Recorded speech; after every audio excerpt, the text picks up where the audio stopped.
The sun is dropping when you realize the footprints behind you are gone. A few hours earlier, you left camp following a wounded deer.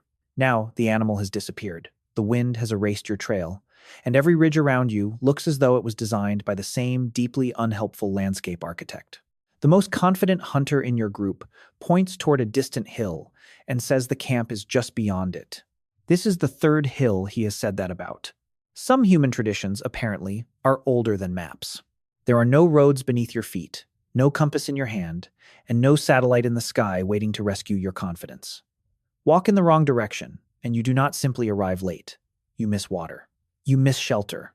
You may disappear. And yet ancient humans crossed forests, deserts, mountains, frozen plains, and eventually open oceans long before anyone drew a usable map. They followed migrating animals across unfamiliar territory. They moved between seasonal camps. They found rivers hidden beyond distant ridges and returned to caves after months away. Stone, shells, pigments, and tools traveled across distances of hundreds of miles, carried by people who somehow knew where they were going. So how did ancient humans find their way without maps? The answer was not one secret trick. They turned sunlight, stars, rivers, birds, footsteps, stories, and even the shape of distant clouds into a navigation system more complex than most of us realize. They did not carry a map. They learned to read the world. The first thing we need to understand is that a map does not have to be a flat piece of material covered in lines. That is simply the form most modern people are familiar with. A map is really a way of storing relationships between places. Your brain already does this constantly. You probably know how to walk from your bed to the bathroom in darkness. You do not need a diagram floating in front of your face. You remember the sequence. Stand up, avoid the chair, turn through the doorway, walk down the hall, hit your foot on the same piece of furniture you have owned for years. That is navigation. Your brain stores landmarks, routes, distances, turns, and expectations. It remembers what should appear next. Scientists often describe this collection of abilities as a cognitive map. It does not necessarily look like the map on a screen. It is an internal understanding of how places connect. Ancient humans depended on this ability far more heavily than most of us do today. A traveler might know that the camp was below a dark ridge, that the river curved toward the sunrise, and that a patch of red earth appeared shortly before the safest crossing. They might know that a certain mountain should remain on the left during the first part of a journey, then move behind them after the trail entered a valley. This was not a view from above. It was a map built through movement. Modern navigation often begins with a point. You are here. Your destination is there. Now draw the shortest line between them. Ancient wayfinding was often different. It worked more like a chain of instructions connected to things a traveler could see, hear, smell, or feel. Walk toward the split mountain. Keep the morning sun on your right.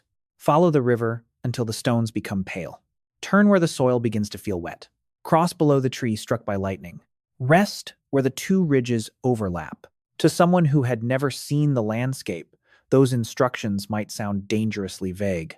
To someone raised there, they could be as precise as a modern address. Landmarks were probably the most basic anchors. A mountain with an unusual shape could be visible from several days of travel away. A waterfall might mark the entrance to a valley. A lone tree could identify a resting place. A white cliff, a dark rock face, or a bend in a river could organize an entire region inside the mind. But landmarks did more than point toward destinations. They could also carry practical information. A mountain might tell hunters where animals crossed during a particular season. The height of snow on its slope might signal changes in weather. Its position at sunset might help confirm direction. A story connected to its shape might help children remember where water could be found nearby. To us, a mountain may be scenery. To an ancient community, it could be a compass, a calendar, a boundary, a meeting place, and a family archive all at once. The landscape was not empty. It was covered in information. Rivers were especially useful because water creates natural pathways. Rivers flow downhill. They connect regions. They carve valleys through difficult terrain. They attract animals and support edible plants. A group moving through unfamiliar territory could often follow a river toward useful resources. But following water was not always simple. A river could curve away from the destination. It could enter a canyon, spread into marshland, or become impossible to cross. A stream that was calm during one season might become dangerous after rain. So ancient travelers needed to know more than the fact that water existed. They needed to understand watersheds, tributaries, crossing points, seasonal flooding, and the relationship between rivers and higher ground. They needed to know which water could be trusted. A clear stream might be safe, a still pool might be contaminated, a dry channel could indicate underground moisture or a water source that returned during another season. People who lived closely with a landscape did not see one river. They saw a system. They knew where it came from, where it went, how it changed, and what usually lived beside it. Modern and historically documented traditional communities show how detailed this environmental knowledge can become. Hunters and herders in northern forests, desert travelers, and coastal communities have often navigated through combinations of rivers, place names, animal signs, repeated routes, and practical experience. That does not mean any living culture should be treated as a frozen copy of the Stone Age. Every community has its own history, technology, and worldview. But these traditions demonstrate what human beings are capable of learning when navigation is part of everyday survival rather than something delegated to a machine. A person can know a territory not as a picture, but as a relationship. Trails were another major part of that relationship. Ancient people did not always walk into completely untouched wilderness. Animals create paths between feeding areas, water sources, and shelter. Humans create paths by repeatedly choosing efficient routes around rocks, rivers, cliffs, and dense vegetation. A faint line in the grass can become a worn trail after generations of use. Once a route is established, it becomes a form of inherited knowledge. Travelers know where the steep sections are. They know where the ground becomes dangerous after rain. They know where water can be found and where predators commonly wait.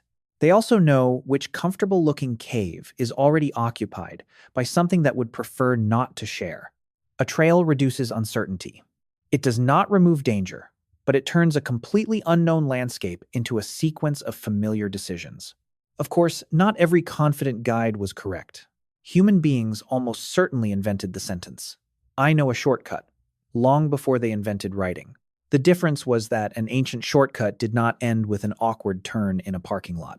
It could end with an empty water container, a missing camp, and several deeply unimpressed relatives. This is why experienced travelers did not depend only on confidence. They checked. A known mountain should appear after a certain river crossing. A patch of woodland should lie beyond the next slope. The ground should become rockier as the route climbed. Every part of the journey created an expectation. If the expected landmark failed to appear, something was wrong. Maybe the traveler had chosen the wrong valley. Maybe the route had curved more than expected. Maybe weather or vegetation had changed the appearance of the land. Navigation was therefore not simply remembering a direction.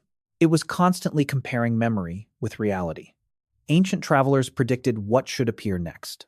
The landscape either agreed or disagreed. In that sense, wayfinding was a continuous experiment. Make a prediction.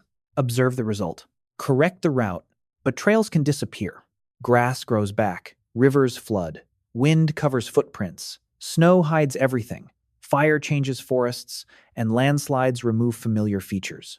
If important routes were going to survive across generations, they needed to be stored somewhere other than the ground. They were stored in language. Place names can hold astonishing amounts of information. A name may describe the shape of a hill, the direction of a river, the type of stone found nearby, the animal commonly seen there, or a dangerous event associated with the location. To an outsider, it is only a name. To a community, it can function like compressed knowledge. One word may contain geography, history, warning, and instruction. Stories could preserve even more. A route could be remembered as a sequence of events. At the first hill, an ancestor rested. At the river, someone found fish. Beyond the red cliffs, the group encountered strangers. At the final waterhole, a child was born. The events of the story followed the order of the landscape. Remember the story, and you remembered the route. This was especially powerful because humans are unusually good at remembering information when it is arranged as narrative. A random list is easy to lose. A story has cause, emotion, characters, and sequence. Each part pulls the next part forward. Songs make memory even stronger. Rhythm, repetition, and melody help preserve long chains of information. A person may forget a set of spoken directions within minutes, but remember the words of a song for decades. The human brain is extremely sophisticated, yet it will still preserve a ridiculous song from childhood while deleting the reason you walked into the kitchen. Ancient communities understood the power of repeated words and rhythm long before anyone studied memory scientifically. Australian Aboriginal songline traditions provide one of the most remarkable examples of this connection between story, song, landscape, and travel. In many traditions, songs connect culturally important places across great distances. The sequence of verses can follow the sequence of locations, while stories preserve knowledge about water, food, history, law, and ancestral beings. Calling these traditions merely maps would be incomplete. They are part of much deeper cultural and spiritual systems, but they also demonstrate that navigation can be preserved without drawing a route on paper. The route can be sung. This turns wayfinding into a social activity.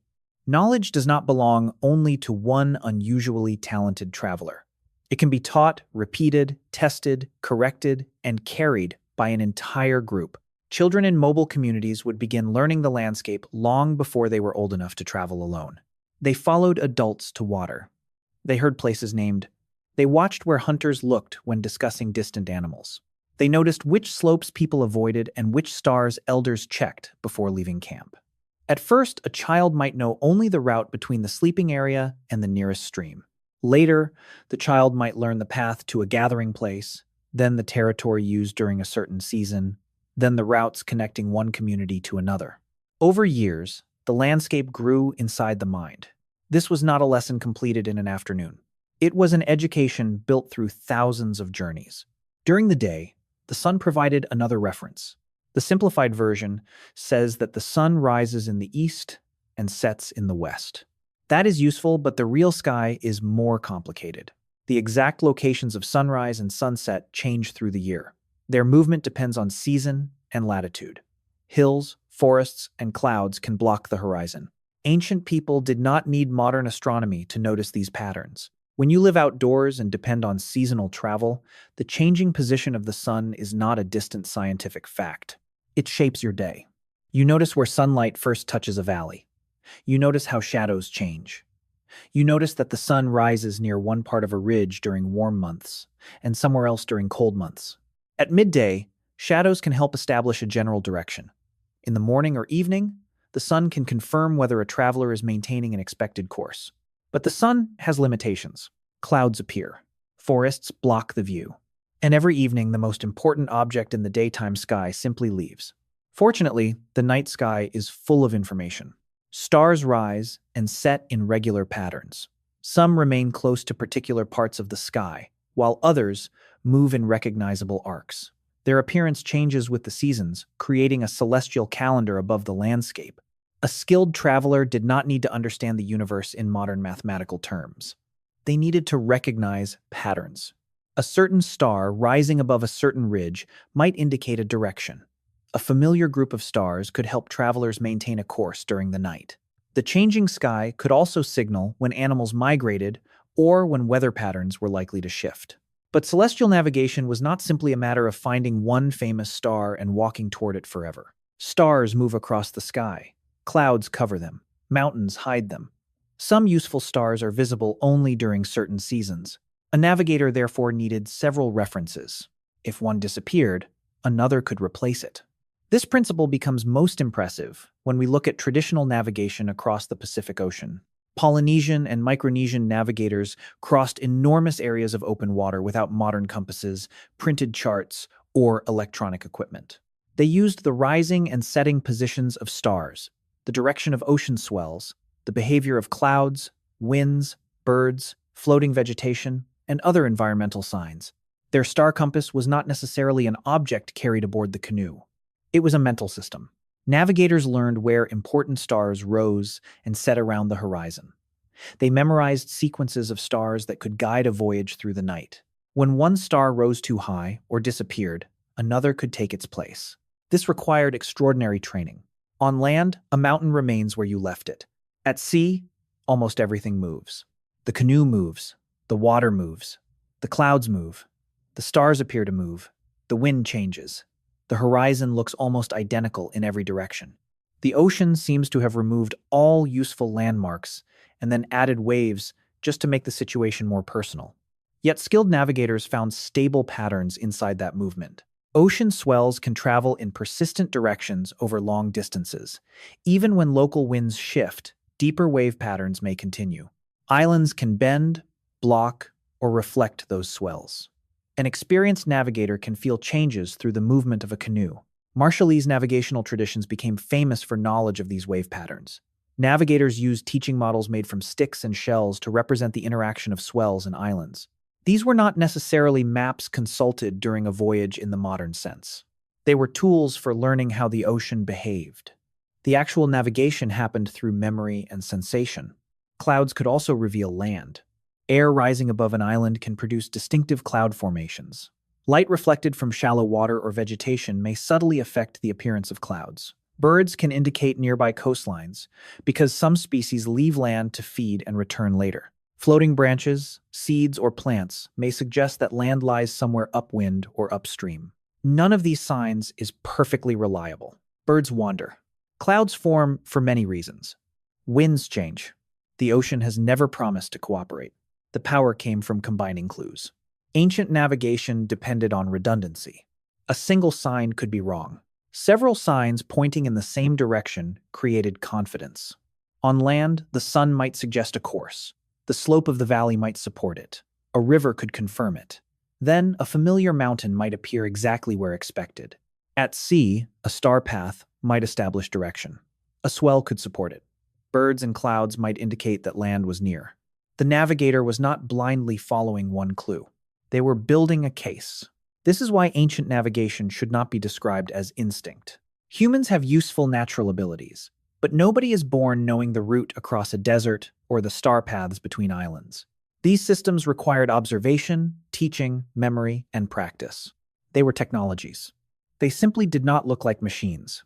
The body itself was also part of the navigation system. People can estimate distance through walking time, number of steps, fatigue, slope, and changes in pace. Ancient travelers did not need to describe every distance in miles. They could understand a journey as half a morning, one rest beyond the river, or the distance a loaded group could cover before darkness. That may sound imprecise, but it was connected to the actual needs of travelers. A straight line on a map does not tell you how exhausting the ground will be. A short climb can take longer than a long walk across a plain. A route suitable for hunters may be difficult for children, injured people, or a group carrying food. Ancient route knowledge included effort. The easy path, the steep crossing, the place where older people needed help, the final water source before the dry plain, the shelter that could be reached before the temperature dropped. Navigation was not only about direction, it was about moving real human bodies safely through a living environment. Traveling in groups made this easier. One person might focus on animal tracks, another might watch the sky. Someone experienced could remember the route, while younger members learned. Scouts could climb to higher ground. Hunters might recognize migration signs. Gatherers could identify plants that indicated moisture or particular soil conditions. Different people noticed different things.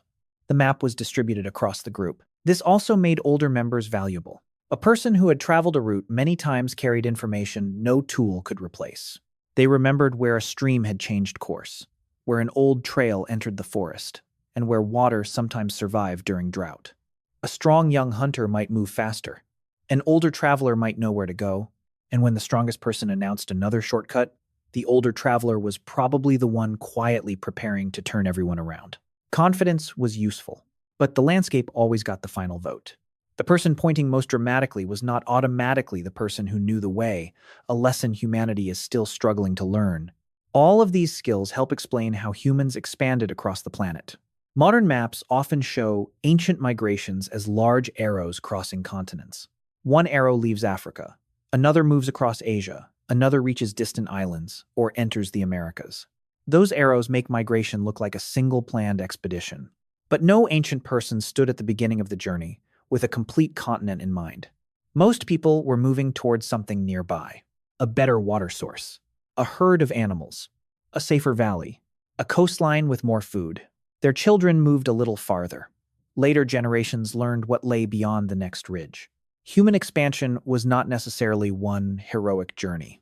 It was thousands of ordinary journeys connected across generations. A group did not need a complete map of a continent. They needed reliable knowledge of the next river, the next shelter, the next seasonal camp, and the next place where people could survive. One known place connected to another. Routes overlapped. Stories traveled. Communities exchanged information. Marriage, trade, and seasonal gatherings linked distant regions. Objects moved along these networks, but so did directions. A traveler might never cross an entire continent, yet information could move from group to group until knowledge stretched across enormous distances. The map grew because the human network grew, and that may be the deepest answer to the question. How did ancient humans find their way without maps? They used landmarks, but not only landmarks. They used rivers, but they also knew when to leave them. They followed trails, but they checked whether the trails still matched the journey. They read the sun, stars, birds, plants, clouds, wind, waves, soil, shadows, and the shape of distant hills. They remembered routes through names, stories, rhythms, and songs. Most importantly, they learned from one another. A mountain stored one piece of the route. A river stored another. A story preserved the order. An elder corrected the details. A child memorized them. A traveler carried them forward. Modern navigation has reversed this relationship. Today, we give our destination to a device, and the device carries most of the spatial burden for us. This is incredibly convenient. It has also created the strange, modern experience of arriving somewhere successfully while having absolutely no idea where you are. You can cross an entire city, follow a glowing line, obey every instruction from a calm artificial voice, and still be unable to point toward home. Your ancestors would probably find this confusing. They might also find it slightly insulting that the glowing line still manages to send us through a road that has been closed for 6 months. But the ancient system has not disappeared. You still search for recognizable buildings when walking through an unfamiliar neighborhood. You still remember journeys as sequences of turns. You still understand that a river, coastline, or mountain can organize a region. You still notice when a place does not look the way you expected. The old machinery is still running. It is simply buried beneath roads, signs, screens, and satellites. So return to that first evening. The deer is gone. The footprints have disappeared. The sun is falling, and the confident hunter is preparing to announce that camp is definitely beyond a fourth hill. But now, the landscape no longer looks empty. The stream is moving downhill toward a larger river. The evening sun is falling behind the ridge. Birds are returning toward a patch of trees. A distinctive rock formation rises beyond the forest. Someone once told you that camp lies past that rock, near the place where two waterways meet. The ground, the sky, the animals, and the memory of your community are all pointing in the same direction. You are not surrounded by nothing. You are surrounded by instructions. The world was the map, and ancient humans learned how to read it.